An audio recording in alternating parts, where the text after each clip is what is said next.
Hello नमस्कार साथियों, मैं दीपेश मिश्रा स्वागत करता हूं आप सभी प्यारे बच्चों का आपके अपने डिफेंस क्लास त्रिशक्ति डिफेंस क्लासेस में। तो बच्चों, आज का जो हमारा सेशन है बहुत ही शानदार और ज़बरदस्त होने वाला है। और इस सेशन में बच्चों हम एनडीए एग्जामिनेशन के प्रॉपर पैटर्न, सिलेबस और कहाँ से क्वेश्चन ज़्यादा पूछे जाते हैं, इन सब चीज़ों का डिस्कशन करेंगे। और साथ ही साथ एक टॉपिक को लेकर अपन डिस्कस करेंगे और देखेंगे कितने आसान तरीके से हम फिजिक्स को सॉल्व कर सकते हैं बहुत ही आसानी से। तो बच्चों, एनडीए एग्जामिनेशन के बारे में मैं आपको कुछ बताना चाहूँगा। जो एनडीए एग्जामिनेशन है वह यूपीएससी द्वारा कंडक्ट कराया जाता है। इस एग्जामिनेशन में 2 फेजेस होते हैं, जिसमें पहले फेज में अपन का रिटन टेस्ट होता है, जिसमें 300 मार्क्स का मैथ आता है और 600 मार्क का हमारा जनरल एबिलिटी टेस्ट आता है। और जो सेकेंड फेज होता है उसको हम बोलते हैं एसएसबी टेस्ट या फिर इंटरव्यू, जिसमें एसएसबी 5 दिन का एसएसबी होता है, वो भी 900 मार्क का होता है, जिसमें बच्चों को अच्छे मार्क्स लाने होते हैं सिलेक्शन के लिए। तो एक एक करके हम इस एग्जामिनेशन के बारे में पहले समझेंगे, उसके सिलेबस को देखेंगे और उसके बाद अपन एक अच्छा टॉपिक को डिस्कस करेंगे। तो पहले बात की जाए एनडीए।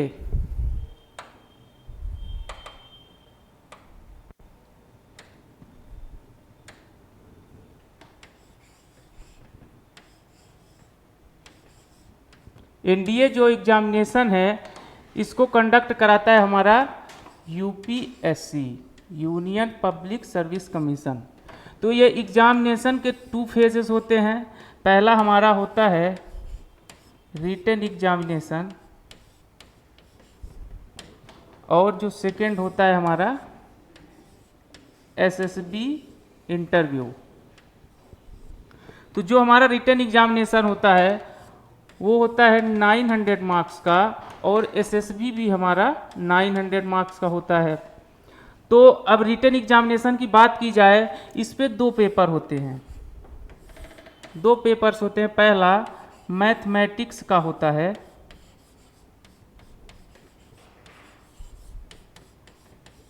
पहला मैथमेटिक्स का होता है जो कि 300 मार्क का होता है। और जो हमारा सेकंड होता है पेपर वो होता है जनरल एबिलिटी टेस्ट, जीएटी, जिसको हम शॉर्ट फॉर्म में बोलते हैं जनरल एबिलिटी टेस्ट। ये हमारा होता है 600 मार्क का, 600 मार्क का हमारा जीएटी होता है। तो मैथमेटिक्स की अगर बात की जाए तो इसमें टोटल 120 क्वेश्चंस होते हैं और एक क्वेश्चंस का जो मार्क होता है हमारा वह होता है 2.5। तो अगर यहाँ से देखा जाए 120 क्वेश्चन का हम कैलकुलेट करते हैं 2.5 के एवरेज से, तो हमारा जो टोटल मार्क्स निकल के आते हैं वो 300। इट मीन्स जो हमारा मैथमेटिक्स का पेपर होता है वह 300 मार्क का होता है, जिसमें हमारे 120 क्वेश्चंस होते हैं और एक क्वेश्चन 2.5 नंबर का होता है। और यही बात की जाए कि अगर आप रॉन्ग क्वेश्चन करते हैं तो इसमें माइनस मार्किंग होती है 1/3 की। तो ये हमारी बात हो गई मैथमेटिक्स की। और अगर हम बात करें जीएटी का, कि जो हमारा जीएटी है इसमें कौन कौन से टॉपिक्स को ऐड किया गया है, कौन कौन से टॉपिक्स हैं जिसको हमें पढ़ना पड़ता है। तो जीएटी की बात की जाए तो इस पे हमारा जीएटी में पहला हमारा होता है इंग्लिश। इंग्लिश की बात की जाए इसमें 50 क्वेश्चंस होते हैं इंग्लिश के। तो इंग्लिश का 50 क्वेश्चन होता है और पर क्वेश्चन की अगर मार्क की बात की जाए तो एक क्वेश्चन पर क्वेश्चन मार्क की बात की जाए 4 मार्क्स का होता है। तो इस तरह से देखा जाए अगर इंग्लिश कितने मार्क्स का होता है टोटल पेपर हमारा 200 मार्क्स। और इंग्लिश के बाद हमारा दूसरा आता है जिसका वेटेज ज़्यादा होता है, वो होता है फिजिक्स। और हम फिजिक्स की बात करें तो लगभग अब बाकी जो बचे हुए टॉपिक्स हैं उसमें से 25% मार्क किससे हमें प्राप्त होता है, फिजिक्स से। लगभग इससे 25 क्वेश्चन आते हैं और पर क्वेश्चन मार्क हुआ हमारा 4। तो इस तरह से देखा जाए तो जो हमारा फिजिक्स का वेटेज है वह कितना है 100 मार्क्स का, मतलब 900 मार्क्स में से जो हमारा फिजिक्स का वेटेज है वो कितना है 100 मार्क्स। इसका मतलब क्या हुआ कि अगर आप एनडीए का एग्जामिनेशन दे रहे हैं तो आपको अगर 900 का रिटन एग्जाम है उसमें से 100 मार्क्स लगभग फिजिक्स का आता है। और इसके बाद हमारी आती है केमिस्ट्री।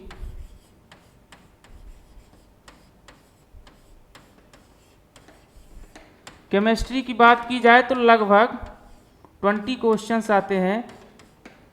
तो हमारा जो टोटल मार्क की बात की जाए केमिस्ट्री में तो वो हो जाता है 80 मार्क्स।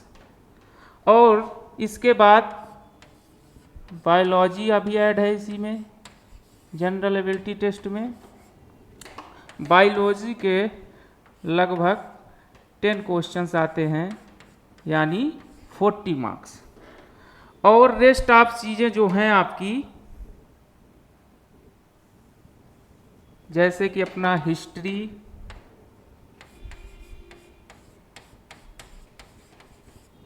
हिस्ट्री, हो गया, जियोग्राफी हो गया, और इकोनॉमिक्स, पॉलिटी, ये सब जो जीएस का पोर्शन है, बाकी नंबर्स इनके होते हैं। तो हमने मोटे मोटे तौर पे यह देखा कि 900 मार्क्स का हमारा रिटन एग्जामिनेशन होता है और उस 900 मार्क्स में 300 मार्क्स का हमारा मैथमेटिक्स का पेपर होता है, 200 मार्क्स का हमारा इंग्लिश का पेपर और 100 मार्क्स का फिजिक्स का पेपर। यानी अगर प्रायोरिटी देखी जाए तो सबसे ज़्यादा प्रायोरिटी होती है इंडिया एग्जामिनेशन में हमारा मैथ के एग्जामिनेशन का, जो लगभग 300 मार्क्स का होता है। 300 मार्क्स का हमारा मैथ का एग्जामिनेशन होता है और इंग्लिश 200 उसमें ऐड होती है जीएटी में, फिजिक्स 100 मार्क्स, यानी प्रायोरिटी वाइज हमारा जो फिजिक्स है वह 100 मार्क्स का आता है, यानी 3rd नंबर पे फिजिक्स है। तो आइए अब बिना देरी के हम फिजिक्स के सिलेबस के बारे में डिस्कस करते हैं। कौन से चैप्टर से, कौन से यूनिट से कितने क्वेश्चंस आते हैं, किस चैप्टर्स का वेटेज ज़्यादा है एग्जामिनेशन में, कहाँ से क्वेश्चंस ज़्यादा पूछे जाते हैं और किस प्रकार से क्वेश्चंस पूछे जाते हैं। तो हम आते हैं अपने सिलेबस की ओर। तो अगर फिजिक्स की बात की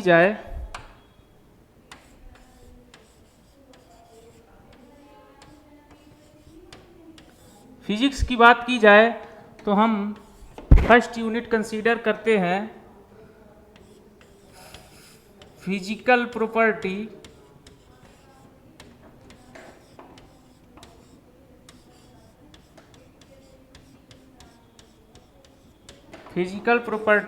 एंड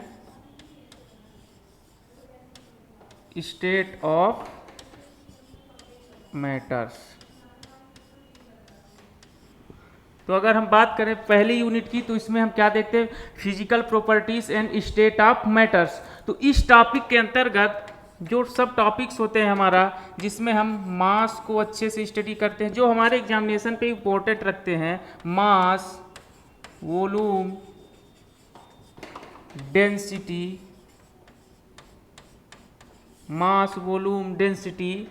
और Archimedes principal.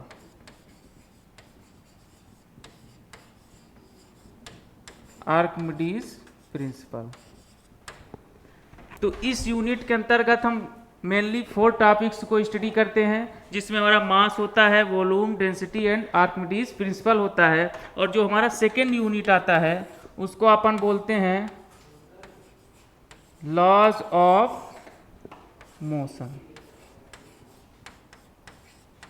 Laws of motion के अंतर्गत अपन देखते हैं पहला मोमेंटम के बारे में सीखते हैं। मोमेंटम, दूसरा law of conservation of momentum,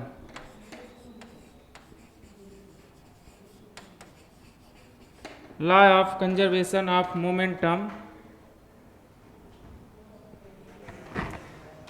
और जो हमारा थर्ड सब टॉपिक आता है NLM यानी Newton law of motion.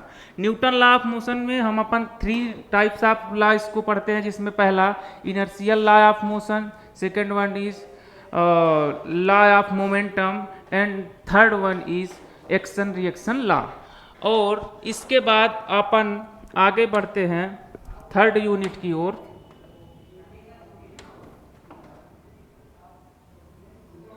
Third unit की अपन बात करते हैं तो अपना आ जाता है वर्क,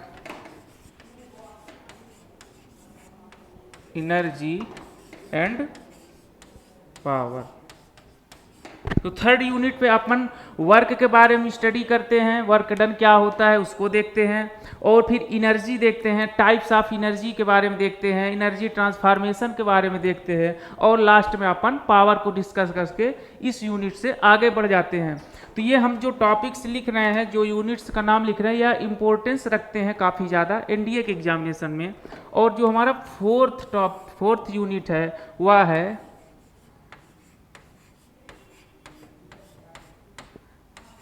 ग्रेविटेशन।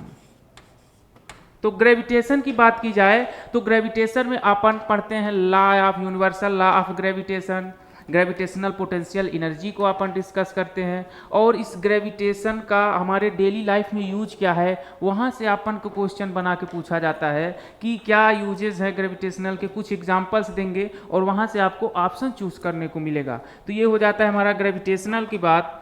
और जो फिफ्थ यूनिट है rotational motion.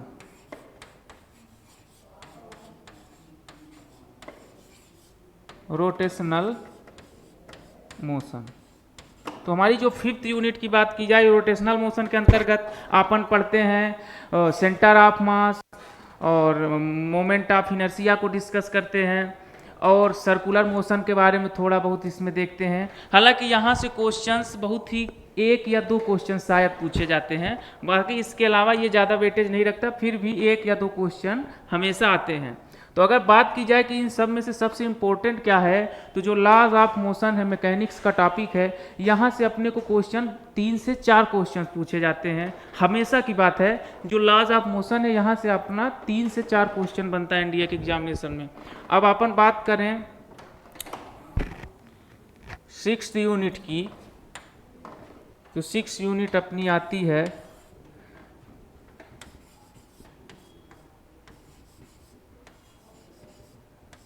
Mechanics of solid and fluid. तो जो अपनी 5th यूनिट है उसमें हम मैकेनिक्स पढ़ते हैं सॉलिड और फ्लूइड का, जिसमें हमारा इलास्टिसिटी आ जाता है, बर्नौली थ्योरम की बात की जाए इसी टॉपिक के अंतर्गत आती है, स्ट्रेस स्ट्रेन यंग मॉडुलस, ये सब हमारे इसी टॉपिक्स के इम्पोर्टेंट सब टॉपिक्स हैं। तो यहीं से अपना पढ़ते हैं, इलास्टिसिटी का कॉन्सेप्ट आता है, और स्ट्रेन स्ट्रेस के बारे में पूछे जाते हैं, types of stress types of strain, ये सब इसी टॉपिक्स में अपना आता है। और 7th टॉपिक की बात की जाए तो वो आता है वेव मोशन। वेव मोशन में क्या आता है अपना, वेव मोशन में हमारा सबसे पॉपुलर टॉपिक है SHM, सिंपल हार्मोनिक मोशन और सिंपल पेंडुलम। ये 2 बहुत ही इंपॉर्टेंट टॉपिक्स हैं जो हमेशा एग्जामिनेशन में पूछे जाते हैं।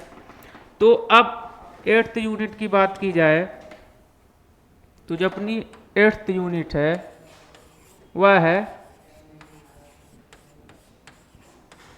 Electric charge and field. Electric charge और इलेक्ट्रिक फील्ड के बारे में अपन देखते हैं इस यूनिट में। चार्ज कहाँ से मिलता है, चार्ज को कैसे फॉर्म किया जाता है, चार्ज का ट्रांसफॉर्मेशन कैसे होता है, law of conservation of charge क्या है, इलेक्ट्रिक फील्ड क्या है, कूलॉम्ब लॉ क्या है, ये सब चीज़ें यहाँ से निकल के आती हैं, और यहाँ से लगभग 2 क्वेश्चंस बनते हैं हमेशा इंडिया के एग्जामिनेशन में। और जो 9th टॉपिक की बात की जाए तो यहाँ पर अपन मैग्नेटिज्म की बात करते हैं। इसमें अपन मैग्नेट के बारे में पढ़ते हैं, types of magnet, magnetic field, और एक दो लॉज हैं, कूलॉम लॉ है मैग्नेट का, उसको पढ़ते हैं। यही दो चीज़ें इसमें इम्पोर्टेंट है, जिसमें से लगभग 2 से 3 क्वेश्चंस बनते हैं। और जो हमारा 10th चैप्टर की बात की जाए तो वह है करंट इलेक्ट्रिसिटी। तो हमारा जो 10th टॉपिक है वह क्या है, करंट इलेक्ट्रिसिटी। इसमें हम करंट के बारे में पढ़ते हैं, टाइप्स ऑफ करंट पढ़ते हैं, और कुछ इसके एग्जाम्पल्स हैं उसको देखते हैं, डेली लाइफ में यूजेस क्या है वो सब देखते हैं, और यहाँ से अपन करंट इलेक्ट्रिसिटी के बारे में देख लेते हैं। अब बात की जाए 11th चैप्टर की, वह हमारा आता है इलेक्ट्रोमैग्नेटिक इंडक्शन। ये टॉपिक अपने आप में बहुत ही खास टॉपिक होता है, जिसको हम अगर अच्छे से पढ़ें और अच्छे से डिस्कस कर लें तो यहाँ से लगभग 3 से 4 क्वेश्चंस हमेशा पूछे जाते हैं, और बहुत ही आसानी से अपन इसको सॉल्व कर सकते हैं। और जो अपना 12th टॉपिक है वह है ऑप्टिक्स। अब ऑप्टिक्स 2 प्रकार की होती है, ray optics and wave optics. इन दोनों में से सबसे ज़्यादा वेटेज हमारा होता है रे ऑप्टिक्स का, जिसमें rectilinear motion of light and reflection, refraction and their laws, mirror and lens, इन सब चीज़ों को अपन ऑप्टिक्स के अंदर देखते हैं। तो लगभग यही मेनली 12 चैप्टर्स हैं, जिनको अगर हम अच्छे से पढ़ लें तो इसमें से 21 से 22 क्वेश्चंस फंस जाते हैं हमारे एनडीए के एग्जामिनेशन में, जो टोटल 25 क्वेश्चन होते ही हैं। तो चलिए बिना देरी के अब हम स्टार्ट करने जा रहे हैं अपने टॉपिक्स का, जिसके लिए हम आज आए हैं यहाँ पर। जिस टॉपिक को डिस्कस करेंगे वह है हमारा इलास्टिसिटी, जो बहुत ही शानदार, बहुत ही ज़बरदस्त टॉपिक है। अब अपन इसको अच्छे से स्टडी करेंगे, और इलास्टिसिटी जानने से पहले अपन को सबसे पहले कुछ टर्मिनोलॉजीज हैं जिनको जानना बहुत ज़रूरी है। अगर अपन इनको समझ गए तो इलास्टिसिटी बहुत ही आसानी से समझ में आ जाएगी। तो आइए बिना देरी के स्टार्ट करते हैं।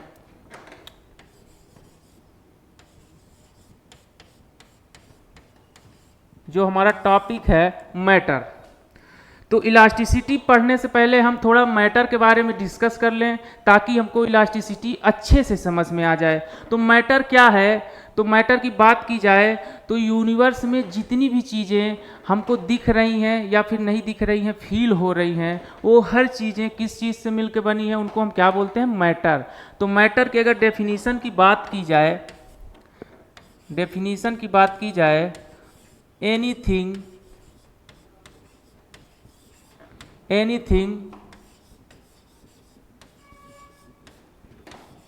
that has mass and occupy space is known as matter। अगर मैटर की बात की जाए तो डेफिनीशन जैसे कि हमने लिखा, anything that has mass and occupy space is known as matter. तो मैटर क्या है, हर वह चीज जिसके पास उसका स्वयं का मास हो और वह कुछ स्पेस को ऑक्यूपाई करता हो, इट मीन्स उसका कुछ वॉल्यूम हो। तो यहाँ से अगर हम देखें 2 चीजें इसमें हमको डिफरेंट लग रही हैं, जिससे हमारा मैटर का डेफिनीशन हो रहा है। तो पहला क्या, मैटर होने के लिए क्या होना चाहिए, मास होना चाहिए, और दूसरी शर्त क्या है, उसके वह कुछ ना कुछ स्पेस को ऑक्यूपाई करता हो, इट मीन्स क्या हो, वॉल्यूम हो, क्या हो, उसके पास वॉल्यूम हो। तो देखा जाए तो मास क्या है, वो क्या बोलते हैं, मैटर क्या है, matter anything which has mass and occupy space is known as matter. तो मैटर में 2 चीजें होना बहुत कंपलसरी है, मास और वह क्या हो, ऑक्यूपाई करे स्पेस को। तो मास से क्या मतलब निकलता है हमारा, मास, मास क्या शो करता है, मेजर ऑफ कंटेंट, कंटेंट या फिर पार्टिकल। तो मास हमारा क्या शो करता है मैटर का, कि उसमें कितने कंटेंट मौजूद है, इट मीन्स कितने पार्टिकल्स मौजूद हैं, उनकी डेंसिटी कितनी है, वही क्या है हमारा मास है। और वॉल्यूम की बात की जाए तो वॉल्यूम हमारा क्या शो करता है, स्पेस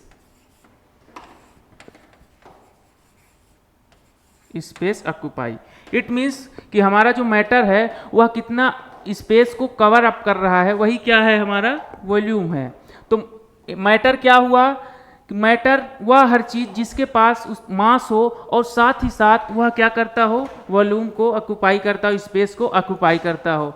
तो ये हो गया हमारा मैटर। अब मैटर की कुछ प्रॉपर्टीज हैं, अपन उसको डिस्कस करेंगे।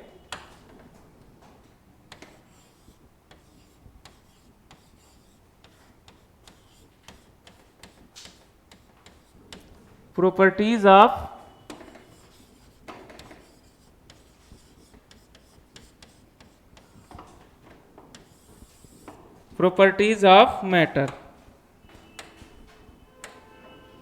तो पहली प्रॉपर्टी होती है कि जो हमारा मैटर है वह किससे मिलकर बना है, स्मॉल स्मॉल पार्टिकल से। अब स्मॉल पार्टिकल्स को अपन कभी एटम बोल देते हैं, कभी मॉलिक्यूल बोल देते हैं, और कभी सब एटॉमिक पार्टिकल भी बोल देते हैं। ऐसा क्यों बोलते हैं, जब हमारा मैटर एलिमेंटल फॉर्म में हो, यानी एक एलिमेंट की बात की जाए, तो उस टाइम पे जो हमारा एलिमेंट्री पार्टिकल होगा उसको हम क्या बोलेंगे, एटम। अगर हमारा जो मैटर है वह कंपाउंड के फॉर्म में हो, कंपाउंड मतलब क्या, जैसे वाटर के फॉर्म में, जैसे वाटर है, वाटर में अगर हम उसके स्मॉल पार्टिकल्स की बात किया जाए, एलिमेंट्री पार्टिकल्स की बात किया जाए, तो वाटर का एक मॉलिक्यूल होगा, तो मॉलिक्यूल क्या होगा, H2O। तो इसका मतलब क्या हुआ, वह एक एलिमेंट तो है नहीं कि उसका एटम होगा, उसमें क्या होंगे, मॉलिक्यूल्स होंगे। और जब हम किसी एटम के पार्टिकुलर एटम को हम मैटर समझ के उसके अंदर के एलिमेंट्री पार्टिकल्स की बात किया जाए, तो एटम के अंदर क्या होता है, इलेक्ट्रॉन, प्रोटॉन, न्यूट्रॉन। तो हम जब उसके एटम के पार्टिकल्स की बात की जाए तो उसमें क्या होते हैं, इलेक्ट्रॉन, प्रोटॉन, न्यूट्रॉन, उन्हीं को हम क्या बोलते हैं, सब एटॉमिक पार्टिकल्स। तो देखिएगा पहली प्रॉपर्टी क्या है,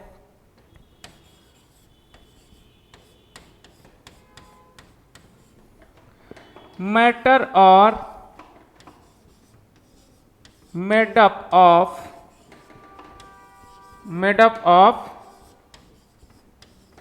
small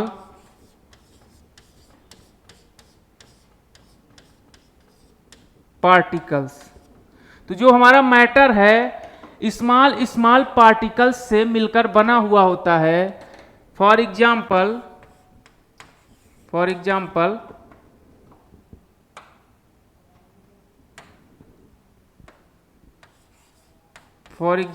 atom, molecules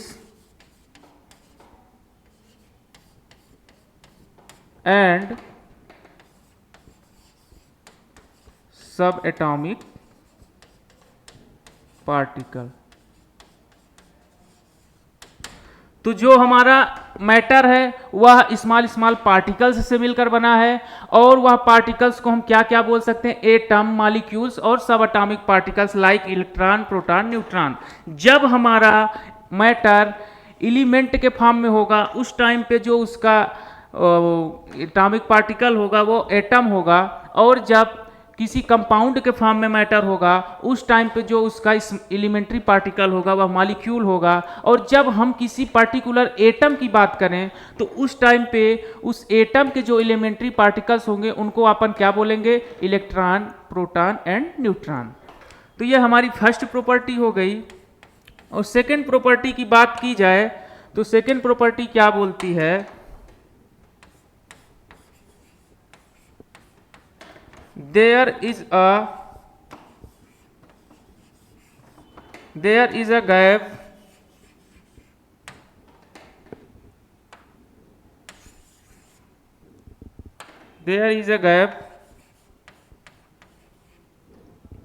lies between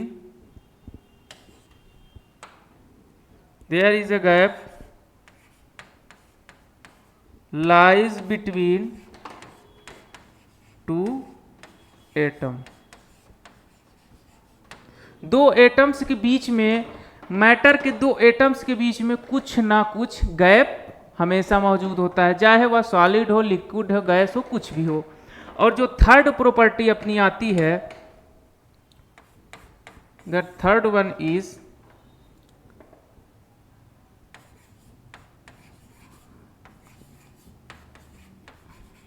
all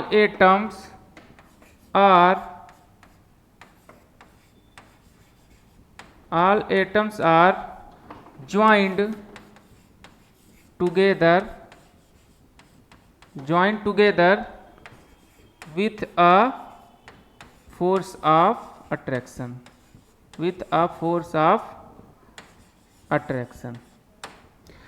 तो जो हमारे एटम्स होते हैं, जो पार्टिकल्स होते हैं, जो एलिमेंट्री पार्टिकल्स होते हैं किसी भी मैटर के, वह क्या होते हैं, एक दूसरे से ज्वाइन होते हैं with a force of attraction. कोई अट्रैक्टिव फोर्स उन एटम्स को एक दूसरे से जोड़ के रखता है। यह अपनी हो जाती है third property.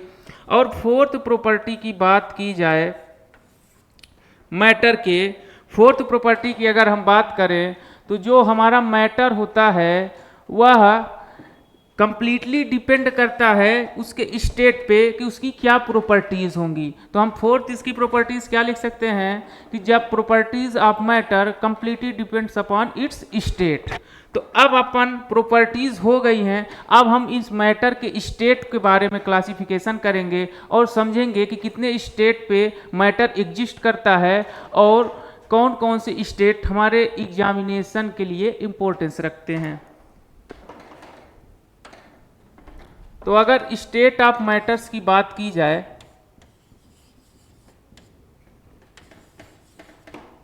State of matters,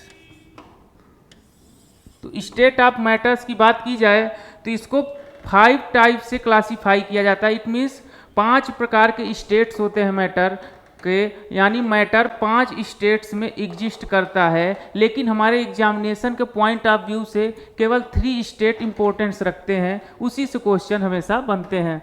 तो बात की जाए जो 5 स्टेट्स हैं वह कौन कौन से हैं, तो पहला अपना है सॉलिड स्टेट, दूसरा है liquid state and third one is gaseous state. और फोर्थ स्टेट्स क्या है, फोर्थ फॉर्म है जो हमारा मैटर का वह है प्लाज्मा स्टेट। और जो लास्ट 5वां स्टेट है वो होता है Bose Einstein condensate state.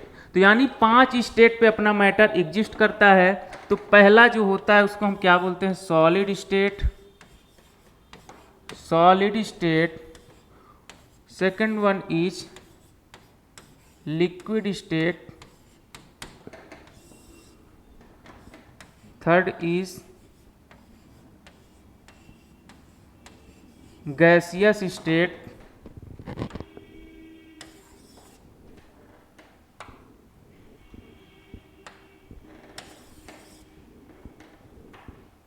Gaseous state हो गया अपना। अब आता है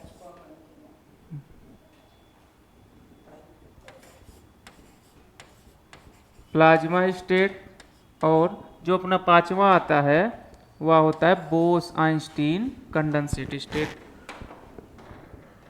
जो अपना 5वां आता है बोस आइंस्टीन कंडेंसेट स्टेट, यानी BEC। तो देखिएगा यहाँ से हमको देखने को मिल रहा है कि टोटल 5 फेजेस में हमारे मैटर एग्जिस्ट कर सकता है। मतलब 5 स्टेट हैं जिसपे मैटर का होना पॉसिबल है। तो पहला स्टेट सॉलिड स्टेट, दूसरा liquid, third is gaseous state, fourth one is plasma state and जो लास्ट है हमारा बोस आइंस्टीन कंडेंसेट स्टेट। तो यहाँ से ये जो 3 टाइप्स हैं स्टेट के, ये 3 हमारे एग्जामिनेशन में बहुत ही ज़्यादा इंपॉर्टेंस रखते हैं। ये एडिशनल टॉपिक्स हैं, इनसे क्वेश्चन जल्दी नहीं फॉर्म होते हैं।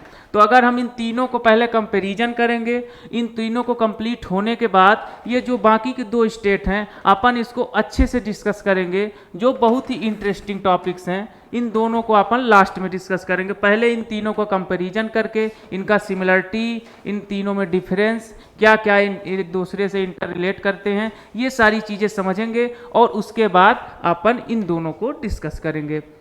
तो बात की जाए इन तीनों के कंपैरिजन की, तो अगर हम देखते हैं सॉलिड स्टेट की बात की जाए, सॉलिड लिक्विड गैस, इन तीनों का अपन कंपैरिजन कर रहे हैं। तो अगर देखा जाए कि ये मैटर कौन सी स्टेट पे एग्जिस्ट करता है, क्यों करता है, इसका रीजन क्या है, अगर ये फैक्टर फाइंड करना है तो हमारे पास दो फैक्टर्स होते हैं। पहला थर्मल एनर्जी और second factor is force of attraction, it means intermolecular force of attraction. तो अगर हम इनमें फैक्टर की बात की जाए कि क्या फैक्टर है जो हमारे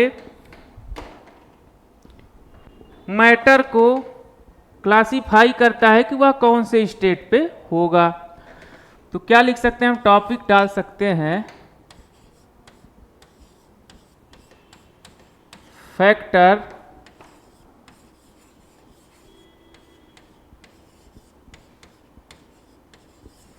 factor affecting state of matter. वह कौन कौन से फैक्टर हैं जो मैटर के स्टेट को इफेक्ट करते हैं। तो हमने बताया पहला thermal energy,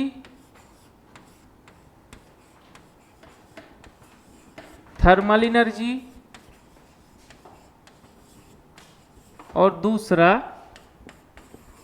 force of attraction.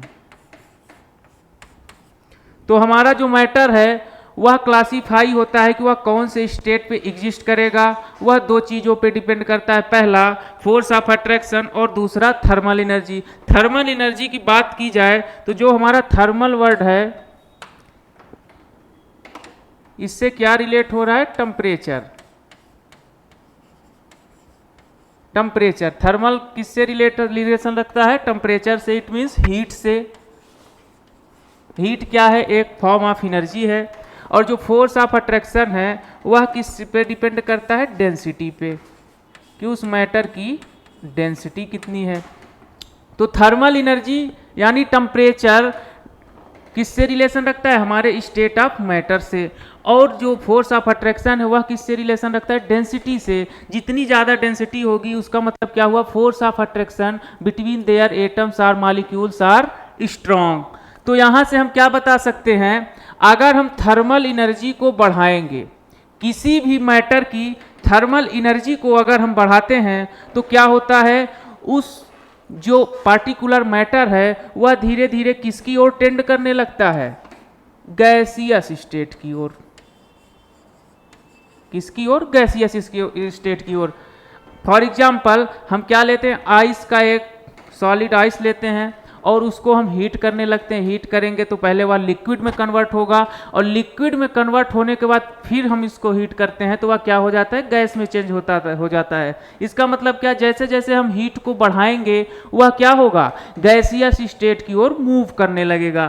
तो क्या निकल के आया कि थर्मल एनर्जी जिस भी मैटर की ज़्यादा होगी या बढ़ाएंगे हम थर्मल एनर्जी किसी भी मैटर की तो वह क्या होगा, गैसियस स्टेट की ओर मूव करेगी। और यही बात की जाए फोर्स ऑफ अट्रैक्शन की, तो जब हम किसी भी मैटर का फोर्स ऑफ अट्रैक्शन को इंक्रीज करते हैं तो जैसे जैसे अपन इंक्रीज करेंगे तो वह मैटर कौन से स्टेट की ओर मूव करेगा, सॉलिड स्टेट की ओर। क्योंकि जो सॉलिड के एटम्स हैं उनका जो फोर्स ऑफ अट्रैक्शन है वह बहुत ही स्ट्रांग होता है, इसीलिए सॉलिड जो होते हैं रिजिड बॉडी की तरह ट्रीट करते हैं और उनका शेप, वॉल्यूम और मास हर चीज़ फिक्स्ड होता है। अभी अपन जब कंपैरिजन करेंगे सॉलिड, लिक्विड, गैस तीनों स्टेट का, तो वहाँ से हमारा जो पॉइंट ऑफ व्यू निकल के आएगा वो इन सारी चीज़ों के अच्छे से क्लासीफाई करेगा। तो देखिएगा,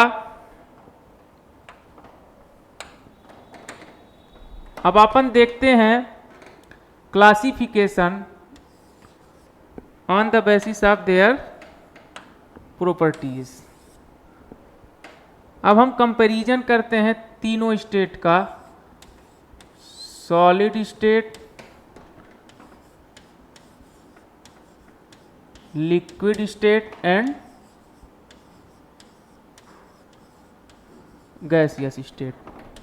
अब इन तीनों स्टेट का हम एक चार्ट बनाएंगे और यह चार्ट जो है वह बहुत ही ज़्यादा इम्पोर्टेंट होने वाला है, क्योंकि इस पूरे टॉपिक का निचोड़ इसी चार्ट पे हमको मिलेगा। तो सॉलिड की बात की जाए तो जो हमारा सॉलिड होता है, सॉलिड,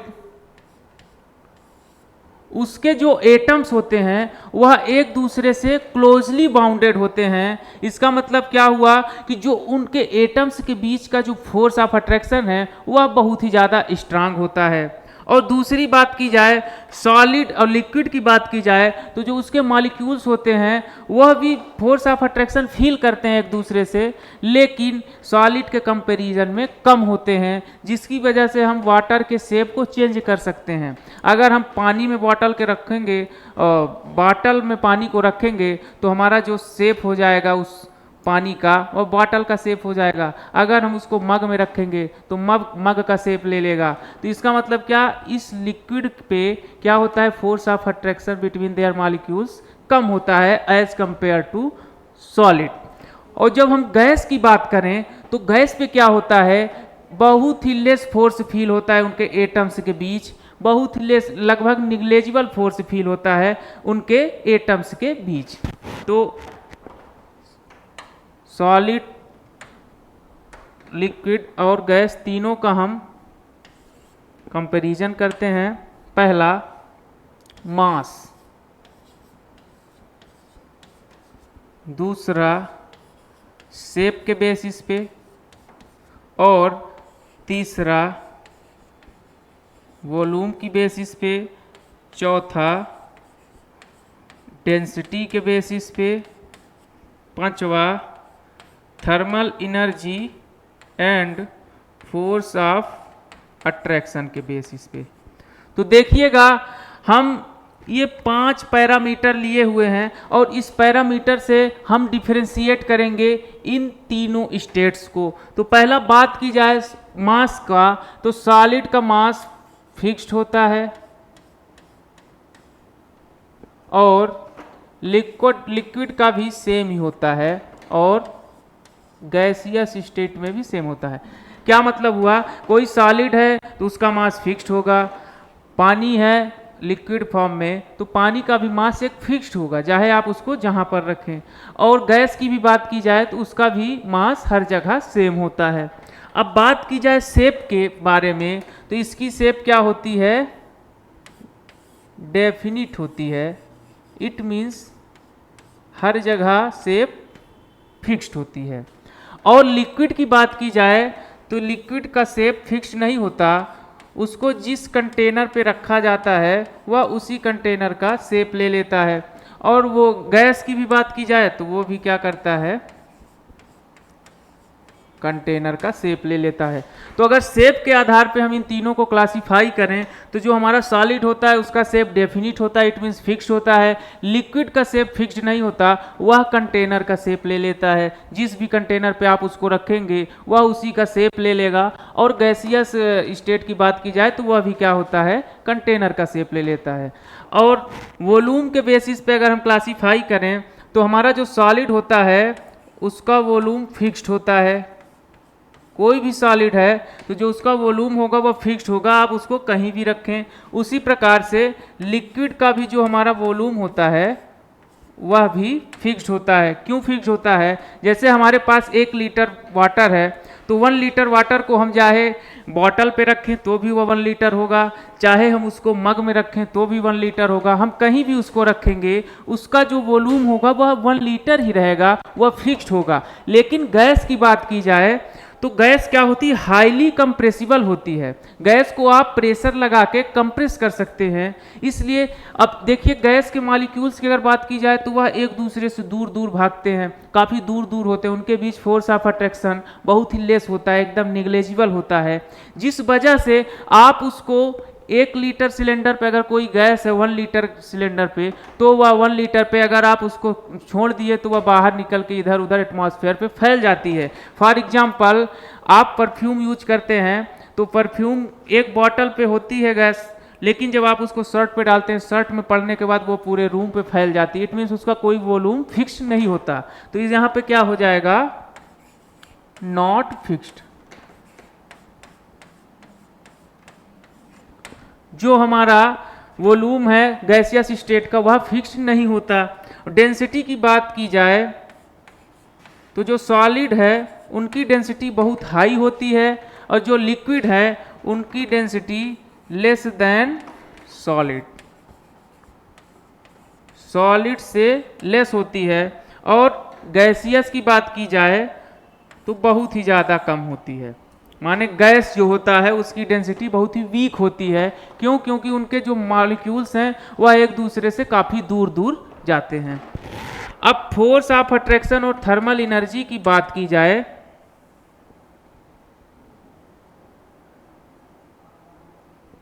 फोर्स ऑफ अट्रैक्शन और थर्मल एनर्जी की बात की जाए तो जो सॉलिड होते हैं उनका फोर्स ऑफ अट्रैक्शन बहुत ज़्यादा होता है as compare to thermal energy. देखिए हमने पहले ही बताया था कि जो थर्मल एनर्जी है वह गैसियस स्टेट की ओर मैटर को ले जाती है, जो फोर्स ऑफ अट्रैक्शन है वह सॉलिड स्टेट की ओर ले आता है। इट मीन्स कि फोर्स ऑफ अट्रैक्शन अगर जिस भी मैटर का ज़्यादा होगा वह सॉलिड की ओर टेंड करेगा, और जो जिस मैटर की थर्मल एनर्जी इंक्रीज होगी ज़्यादा होगी वह मैटर गैसियस स्टेट की ओर ट्रेवल करेगा। तो जिस भी जो सॉलिड होते हैं उनके force of attraction thermal energy के ऊपर डोमिनेट करती है, और force of attraction thermal energy से काफ़ी ज़्यादा होता है। ज़्यादा होने की वजह से उसके जो मॉलिक्यूल्स हैं एक दूसरे से क्लोजली बाउंडेड होते हैं, एक दूसरे से चिपके हुए होते हैं, इसीलिए सॉलिड स्टेट का फॉर्मेशन होता है। और अब यहीं पे लिक्विड स्टेट की बात की जाए, लिक्विड स्टेट का जो फोर्स ऑफ अट्रैक्शन है, force of attraction is less than thermal energy. Liquid state में क्या होता है, thermal energy force of attraction से थोड़ा ज़्यादा होती है, जिस वजह से हमारे लिक्विड का शेप फिक्स नहीं होता। आप क्या करेंगे, फोर्स ऑफ अट्रैक्शन है तो उनके मॉलिक्यूल्स के बीच, लेकिन थर्मल एनर्जी ज़्यादा होने की वजह से वो मॉलिक्यूल्स एक दूसरे से एकदम क्लोजली बाउंड नहीं होते हैं, लेस फोर्स फील करते हैं, जिसकी वजह से उनका शेप फिक्स नहीं होता। और गैस की बात की जाए तो जो थर्मल एनर्जी होती है गैस के मॉलिक्यूल्स की वह बहुत ही ज़्यादा ग्रेटर होती है, किससे, फोर्स ऑफ अट्रैक्शन से। तो इस चार्ट पे हमने क्या क्या देखा, मास, शेप, वॉल्यूम,